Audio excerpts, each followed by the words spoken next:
امام حسن اور امام حسین علیہ السلام میں فرق نہیں ہے جو دنیا کہتی ہے کہ فرق ہے. انہوں نے صلح کی، انہوں نے جنگ کی، ایسا نہیں ہے. اصل میں سر الشہادتین کتاب کا نام ہے. عبدالعزیز دہلوی نے لکھا ہے، کتاب مارکیٹ میں موجود ہے. وہ لکھتے ہیں کہ امام رسول اکرم صلی اللہ علیہ وآلہ وسلم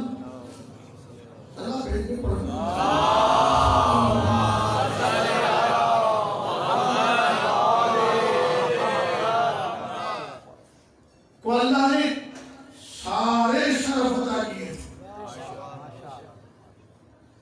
رسول بنایا، نبی بنایا، حبیب بنایا، قرآن عطا کیا، قیامت تک کے لیے امام الانبیاء بنایا، وغیرہ وغیرہ. تو باتیں ایسی انہوں نے لکھی کہ شہادت کے ہیں دو طریقے، ایک سری شہادت، ایک جہری شہادت. جہری شہادت تلوار سے، سری شہادت زہر سے.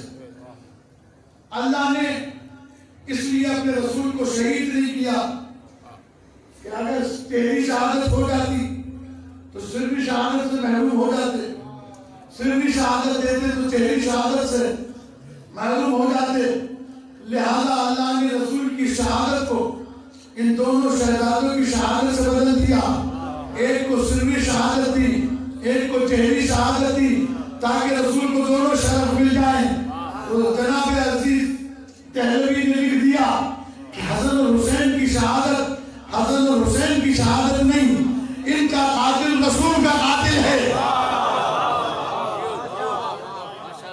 اب یہ کی اپنی مرضی ہے کہ حسین کے قاتل کو اگر رضی اللہ کہتا ہے تو یہ حسین کے قاتل کو نہیں، رسول کے قاتل کو رضی اللہ کہہ رہا ہے. تو جو رسول کے قاتل کو رضی اللہ کہہ وہ کیسا مسلمان ہے؟ چلا بھیجیں مل کے باوجود محمد